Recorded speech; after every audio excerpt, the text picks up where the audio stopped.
हाय guys, welcome और welcome back to my channel. तो मेरे दिन की शुरुआत होती है सुबह 5 बजे से। 5 बजे से इसलिए क्योंकि मेरा स्कूल सुबह 7 बजे का है और मुझे स्कूल मतलब 7 बजे तो पहुंच ही जाना है, वरना हमारी लेट लग जाती है।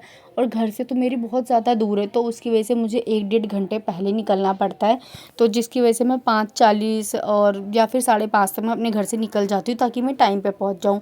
और मैं स्कूल में एज ए स्पेशल एजुकेटर जाती हूँ, तो मुझे पूरी क्लास नहीं मिली। मैं बच्चों के इंडिविजुअल सेशंस लेती हूँ वहाँ पे जाके। और ऐसा भी होता है कि कभी कभी मैं ग्रुप वाइज भी ले लेती हूँ अगर बच्चों का लेवल सेम है।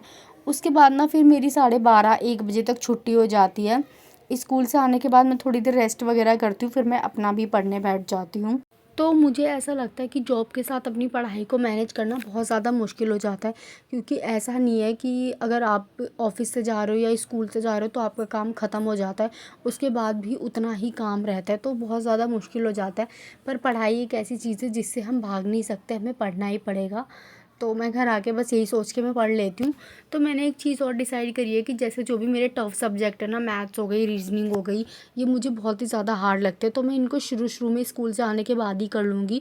क्योंकि फिर मैं शाम तक पढ़ते पढ़ते इतना ज़्यादा मैं थक जाती हूँ ना, तो इतना ज़्यादा फिर इरिटेट हो जाती हूँ कि नहीं ठीक है अब नहीं पढ़ना। तो मैं थोड़ी थोड़ी चीज़ें तो मैं छोड़ ही देती हूँ कि रहने दो, कल कर लूँगी, ऐसे हो जाता है मेरा। तो इस वजह से ना फिर मैंने सोचा कि अगर मैं हार्ड सब्जेक्ट पहले कर लूँगी तो बाद में तो कंटेंट वाला पढ़ना रह जाएगा, जैसे ईवीएस हो गई, जीके हो गई और लैंग्वेज हो गई, सीडीपी, ये सारे कंटेंट बेस है, तो मैं इनको पढ़ लिया करूँगी, इनके नोट्स वगैरह बना लूँगी, प्लस एनसीईआरटी कर लूँगी। तो वो मेरे लिए आसान हो जाएगा। तो मैं अभी रीजनिंग की क्लास ले रही थी। वैसे तो मुझे बिल्कुल भी समझ नहीं आता, पर पढ़ना तो पड़ेगा, तो मैं अभी ट्राई कर रही हूँ कि मेरे को समझ आए, अच्छे से आए। तो सर तो बहुत ही अच्छा पढ़ा रहे हैं, तो मैं अभी सर से रीजनिंग की क्लास ले रही हूँ।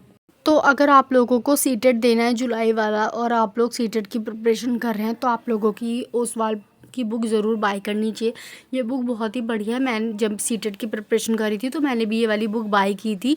इसके अंदर आपको सबसे अच्छी चीज़ तो यही है, पूरा सिलेबस आपको मिल जाता है, आपको ढूंढने की ज़रूरत नहीं कि क्या सिलेबस है क्या नहीं, पूरा सिलेबस मिल जाएगा। ऊपर से इसमें वेटेज वगैरह बता रखी है, कितने क्वेश्चंस की, कितने मार्क्स की।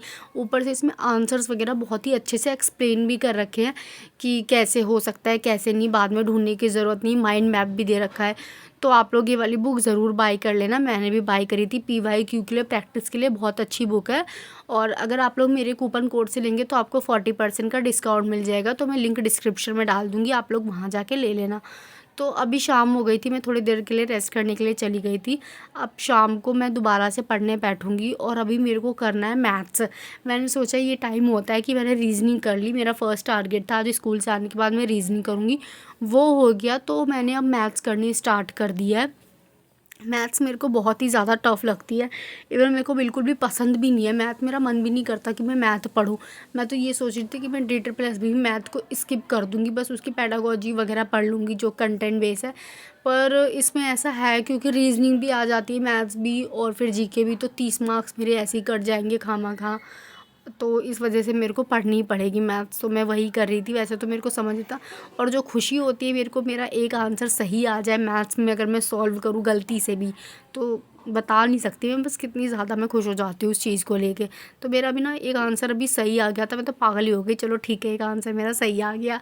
पहली बार मेरा मैथ्स का एक आंसर सही निकला। वैसे हमेशा गलत ही होता है, अगर आंसर 25% आ रहा है ना तो मेरा 100% निकल जाता है, कभी आंसर मेरा सही निकलता ही नहीं है। ऐसे एग्ज़ाम में भी होता है। तो इस बार तो मैं पूरी ट्राई कर रही हूँ कि मेरी मैथ्स अच्छी हो जाए, ताकि मैं इस बार मैथ्स बेकार ना करके आऊँ, अच्छी जाए मेरी मैथ्स, क्योंकि रीजनिंग भी है। तो मुझे दोनों की बहुत ही ज़्यादा प्रैक्टिस की ज़रूरत है, क्योंकि मैं बहुत ही ज़्यादा वीक हूँ मैथ्स में। मतलब मैं मैथ्स में इतनी भी वीक नहीं हूँ कि कुछ भी नहीं होता, हो जाता है मेरे से, बट बीच बीच में ना मैं कंफ्यूज हो जाती हूँ परसेंटेज वाले, फ्रैक्शन वाले क्वेश्चन में मेरे को बहुत ही ज़्यादा कन्फ्यूज़न हो जाती है। तो मेरे को ये सारी कन्फ्यूज़न अच्छे से क्लियर कर लेनी है एग्ज़ाम आने से पहले, और अच्छे से प्रैक्टिस भी कर लेनी है इन सब की। तो उसके बाद ना फिर मैंने हिंदी की क्लास ली। और हिंदी में मेरा ये है कि मैं जितने भी ज़्यादा पीवाईक्यू सॉल्व करूँ, मतलब लैंग्वेज में, सीडीपी में, जीके में जितना मैं पीवाईक्यू सॉल्व करूँगी उससे उतना ही ज़्यादा मेरे कंटेंट, मतलब जो भी चीज़ें वो मेरी क्लियर होती रहेगी। और मैथ्स और रीजनिंग के लिए तो मुझे बहुत ही ज़्यादा प्रैक्टिस की ज़रूरत है, तो उन दोनों को तो मैंने प्रैक्टिस पे रखा है, उनकी प्रैक्टिस। और इसमें मैं जितने पीवाईक्यू सॉल्व कर सकूँ या किसी ने मूव करवा रखा हो तो वहाँ से देख लूँ, तो मैं वो सारी चीज़ें करती रहती हूँ। तो मैं अभी सर की क्लास देख रही थी जिसमें sir previous question paper solve करवा रहे थे जो आया हुआ है एचटेट के अंदर। तो मैं अभी वही वाली क्लास देख रही थी सर की। तो इसके बाद मुझे जीके की भी क्लास लेनी है, पर मैं वो बाद में लूँगी।